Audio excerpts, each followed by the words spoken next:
Hey everybody, welcome back to our Denver Pop Culture Con coverage. Right now I have with me Christy Blanch. Yes. And she, as you can see, well, I don't know if the camera can catch it, and if you're listening, obviously you can't see, but she's worked with comics, The Damnation of Charlie Wormwood, and of course Tales from the Crypt, a bunch of other awesome projects, as well as being like a educator and like teaching people about comic books and all sorts of amazing things. How are you doing today? I am doing great. This is a great convention. I'm having so much fun. I'm going to run out of books, but that's a good problem. Yeah, that's probably it's better than thing. having to ship them back. I mean, it's been crazy. Everybody's so nice here. The panels have been terrific. I get to see you guys. How could the day get better? Right. So tell me a little bit about how you got involved with teaching about comics. Well, I love comics, and I was teaching anthropology at the time, an introductory to anthropology course, and I was rewriting one of my lectures on culture change, because I've had teachers that have used notes that are like yellow and crackling, and I promised I would never be like that. So I was rewriting it. But I was also thinking about how to get the students more involved. And because, it's like you're halfway through the semester and you're like, oh yeah, look at this page, in 89 of your textbook. And they're like, creak, when they open it. Or they're like, oh, I haven't gotten my textbook yet. And I'm like, what, hello. So I was also reading Why the Last Man at the same time. And I thought, wow, if you want to talk about culture change, this is it. It's a bonus gender, text, but I was like, this is it. So instead of having them do the regular assignment I always have them do, I have them read Why the Last Man. Then they had to write a paper saying how that one thing that happens is going to affect, all of culture. So how it's going to affect, your place in society. They had to go all the way down to the Department of Agriculture to find a president.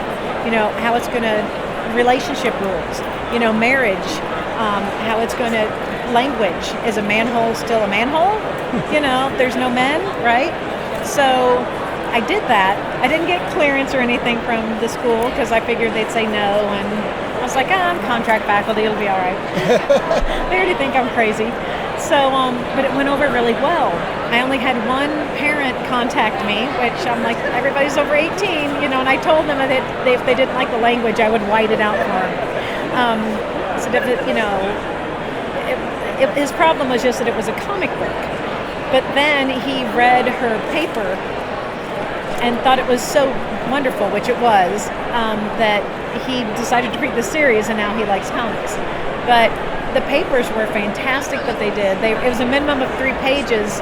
The only setback, or the only problem with that was most of them were like 11 because they were so excited about it. But they actually then read the text because they had to figure this out and this out. So it was very successful, and I loved it.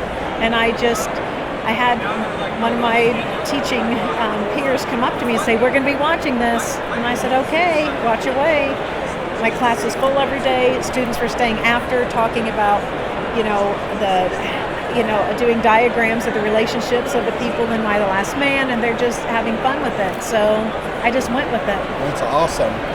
What, as an educator, that engagement aspect of the comic books in your curriculum, what other really valuable tools do you think comic books can provide to educators? Oh, the thing is, people think of comic books as funny books that we just don't do anything, or superhero books. They don't realize the scope of what is out there in comic book form. Comics can do so much. One, when students read them, they tend to relax a little bit more. So they're not so concentrated on I've got to learn this. They're looking at this. They just learn it. One of my students, I did a paper on Why the Last Man. I interviewed 7 students on their experiences. And one of my favorite quotes was that I tricked them into learning because they didn't realize that they're learning from these texts because they think of it as entertainment. But it's so much more than entertainment. And there's something there's a comic for everyone. I mean, there's a comic that you can find for this, and especially now we're getting so many more comics coming out from a different array of creators, and I just love it. It's a wonderful time for comics in general. And people say we got to change more, and comics is changing really, really fast. Right. If you look at all the other mediums, it's really up there, and I'm really proud of the comics community. And but there's something for everyone, and there's the whole idea of filling in between the gutter, and you just seem to learn more. And with comics, everybody gets something different from it. Just like with Day Tripper, great book that I can read every 5 years, and it's a completely different experience for me. Yeah. And somebody else is going to have the same thing, and their experiences with it are going to be completely different from mine.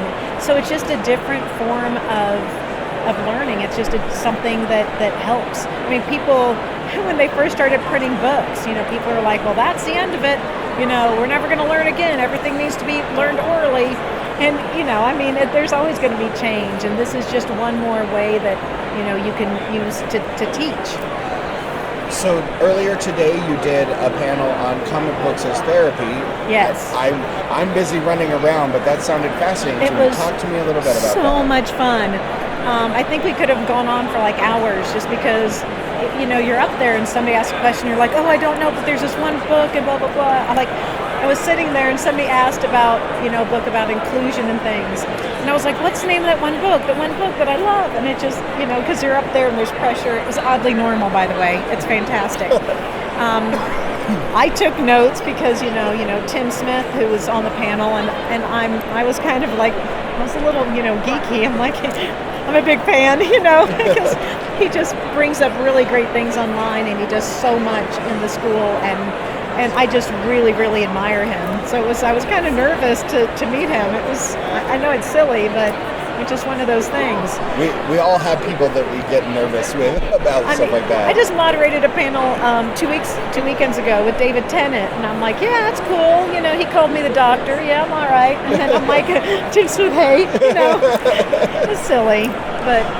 So, as an educator and as somebody that had a career, why jump into actually creating comic books? Well, the reason that I wrote this comic along with Chris Carr, and then of course she illustrated it beautifully. He's amazing. The reason I did it is because I was reading a lot of articles for my dissertation, and my dissertation was on comic scholars, why we do what we do when there's really no benefit, and a lot of people were saying, this or this about comics and what this size of the panel means. And I was just like, I don't know enough about creating a comic yet to be able to say, well, this is what they intended or whatever. I can't, say that. Nobody can really say what they intended except for them. And I said, I want to make a comic. And about that time, my friend Chris Carr, who we taught in prison together,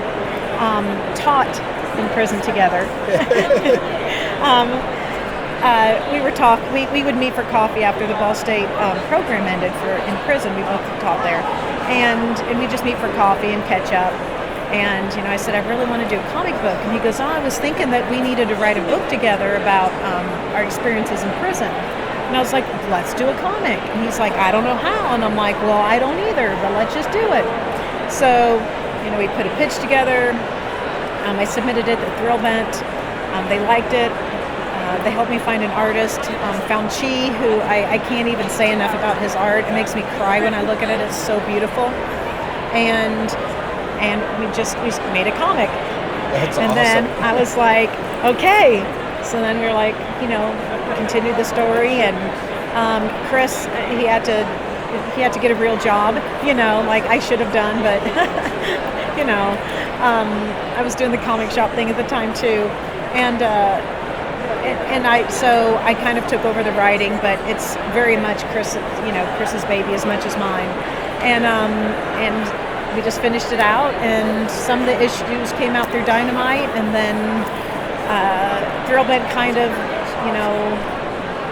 I'm not quite sure what happened. It just kind of went by the wayside a little bit, and I mean it's still there, and I'm hoping something, they do something with it, because I love digital comics in print. I love it all. Don't send hate mail. I own a comic shop, for goodness sakes. And it's been great. Source Point Press is now coming out with the whole collection. It's going to be over 300 pages, I think, for $19.99 deal. Wow. And it's actually being used in some education courses at Ball. I know my friend Jennifer at Ball State. She would use it when she teaches criminology, and to show what a chit board looked like, because you don't have these pictures, you can't do that. So in prison you can't take them.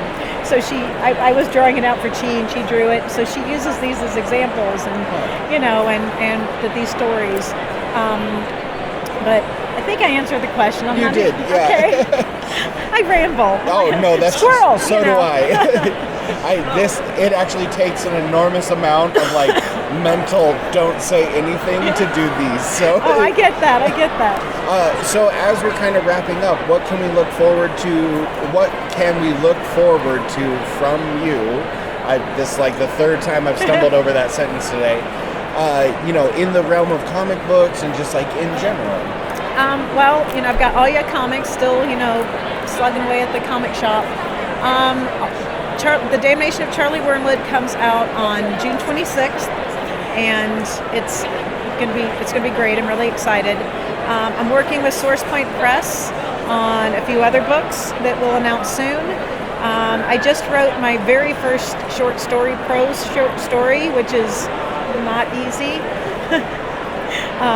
I just wrote that I was asked to take part as one of the I can't remember what they call them, the good things for Kickstarter. Okay. I was contributor. Yes, thank you. To hit the next level, they're like, do our 13th story, and I was like, okay, sure. And so I just submitted that, so that's coming out. It's called from Cafe Macabre, and it's all female writers, and there's going to be art accompanying it.